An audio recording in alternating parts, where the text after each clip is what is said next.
BJP drawing Lakshman Rekha for allies, no compromise on defence, finance and home ministry and MEA berths.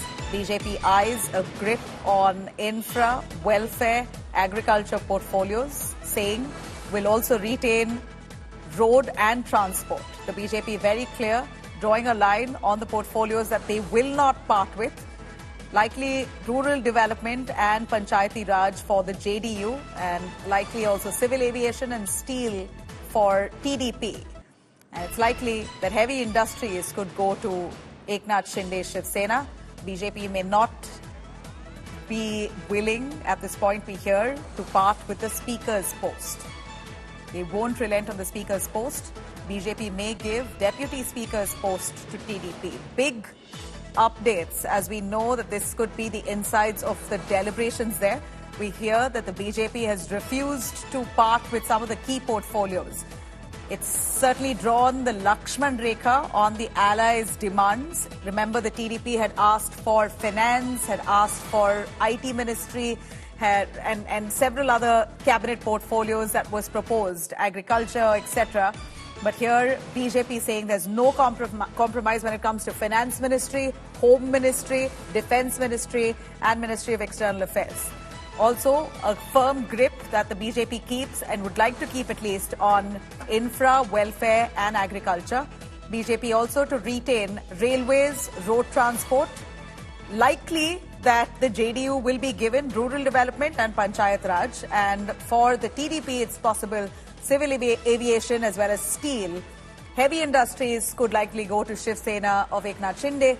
BJP won't relent on Speaker's post. Deputy Speaker's post likely to be given to the TDP. Now, this is, of course, speculation. Himanshu Mishra will be elaborating for us intensely on the deliberations that happened at the NDA meeting. Himanshu, यहाँ पर NDA का allies जो है TDP और JDU, दोनों ने भी इतने मोटे मोटे डिमांड्स रखे उसके आगे. बीजेपी ने उसके ऊपर लक्ष्मण रेखा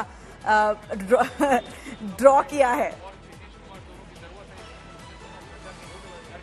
देखिए, बिल्कुल ड्रॉ करने की वजह भी है क्योंकि सीसीएस यानी कि कैबिनेट कमेटी ऑन सिक्योरिटी, उसमें ये रायसीना हिल पे जो चारों मिनिस्ट्री है नबीला, चाहे वो फाइनेंस हो, एक्सटर्नल अफेयर हो, डिफेंस हो या होम हो, इन चारों मिनिस्ट्रीज पे बीजेपी अपना होल्ड रखना चाहती है. वो किसी भी अलायंस पार्टनर को नहीं देना चाहती है और ये बात क्लियरली सभी अलायंस पार्टनर को कह दी गई है.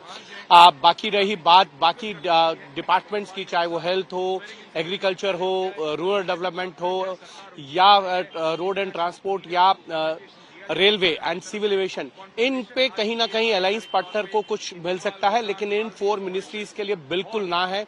बिकॉज ऑफ दैट सबसे बड़ा कारण ये है कि ये बहुत ही महत्वपूर्ण मंत्रालय है जो सरकार की पॉलिसीज को बनाने का काम करते हैं. हर जगह इनकी इंपॉर्टेंस होती है. हर कैबिनेट से पहले मोस्टली जो है सीसीएस का होता है और देश की सुरक्षा को लेकर जो कैबिनेट कमेटी ऑन सिक्योरिटी है वो हर टाइम रिव्यू भी करती है. और सरकार के लिए अगर कोई बड़े डिफेंस से रिलेटेड इक्विपमेंट या बाकी चीजें खरीदनी होती है तो सीसीएस से अप्रूवल होती है.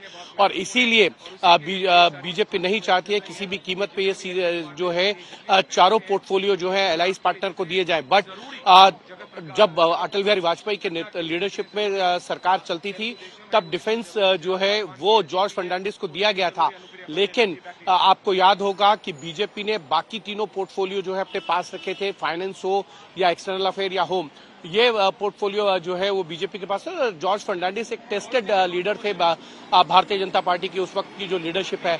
लेकिन इस बार बीजेपी को इस तरीके का कोई भी रिस्क नहीं लेना चाहती है. एंड सबसे बड़ी बात यह है कि बीजेपी स्पीकर का पद भी नहीं देना चाहती है. उनको लगता है कि कभी कोई ऐसी जरूरत तान पड़ी और ये दल अगर कहीं कुछ इधर उधर होते हैं तो उसके लिए सबसे ज्यादा महत्वपूर्ण पद जो है स्पीकर का होता है. स्पीकर के लिए टीडीपी का एक क्लेम था. उनका ये कहना है कि 1998 में स्पीकर का जो पद है वो टीडीपी को दिया गया था, लेकिन तब टीडीपी सरकार के अंदर शामिल नहीं थी, यानी शामिल के तौर पर, यानी कि उनका कोई कैबिनेट रिप्रेजेंटेशन नहीं था. जीएम बालियोगी जो है वो स्पीकर बनाए गए थे, लेकिन उनके निधन के बाद जो है स्पीकर का पद मनोहर जोशी को दिया गया, जो शिवसेना से आते थे। लेकिन उसके बाद टीडीपी जो है सरकार में शामिल भी हुए और उनके मंत्री भी बने। येरेन नायडू से लेकर तमाम नेताओं को केंद्र सरकार के अंदर जो है एनरोल किया गया था।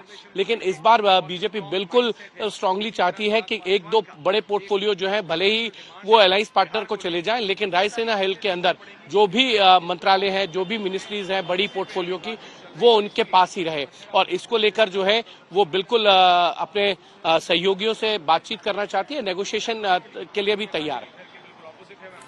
जी, जहां पर टीडीपी ने पूछा था फाइनेंस मिनिस्ट्री, लोकसभा स्पीकर, बहुत सारे डिमांड्स उन्होंने रखे थे। एज पर व्हाट वी सी आपके न्यूज के हिसाब बीजेपी मान नहीं रही है, तो क्या एनडीए के बीच में अब टेंशन शुरू हो गया है? देखिए एमओएस फाइनेंस पे देखिए नबीला, देखिए बिल्कुल एमओएस फाइनेंस जो है वो टीडीपी को दिया जा सकता है, उसमें कोई बड़ी बात नहीं है। लेकिन फाइनेंस मिनिस्ट्री पूरी जो है वो किसी भी कीमत पर बीजेपी जो है अपने अलायंस पार्टनर को नहीं देना चाहती है। टीडीपी का एक आर्ग्यू है, उसमें वो ये कहना चाहती है कि हमको विशेष राज्य का दर्जा दिया जाए, स्पेशल स्टेटस दिया जाए आंध्र प्रदेश को। जब आंध्र प्रदेश का बाइफरकेशन किया गया था 2014 में, तब ये कहा गया था कि उनको जो है वो स्पेशल स्टेटस दिया जाएगा। लेकिन बीजेपी का ये कहना है कि स्पेशल स्टेटस जो है वो आंध्र प्रदेश और बिहार को नहीं दिया जा सकता है, क्योंकि उसकी जो कंडीशंस हैं कॉन्स्टिट्यूशन में वो अलग हैं। उसमें हिली स्टेट होना चाहिए या कोई नेशनल डिजास्टर वहां हुआ हो, उसके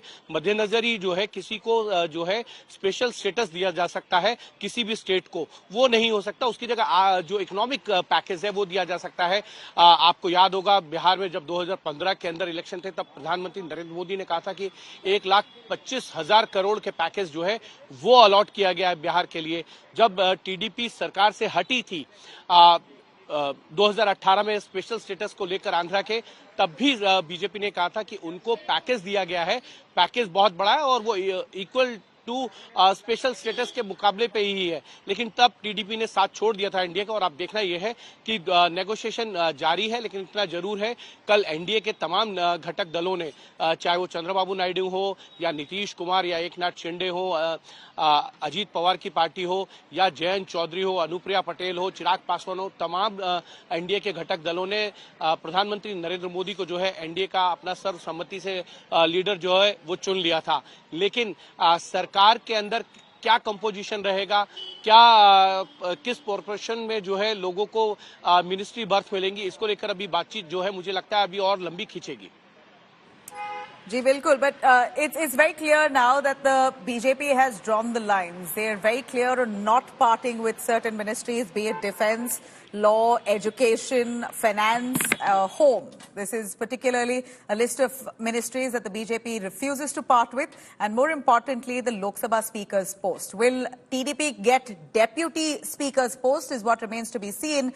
But from what we hear, NDA allies, the TDP, the Nitish Kumar JDU, Eknath Shinde's Shiv Sena as well as the LJP have all put together demands that amount to nearly 10 to 12 ministries, portfolios of the 29 that are available. And here we see the BJP in the meanwhile has also shored up its tally with bringing on board a couple of independents as well at this time. So how are they really going to negotiate with all the ambitions of all alliance partners here collectively is what we've got to wait and watch. Thanks, Himanshu, for joining us on that.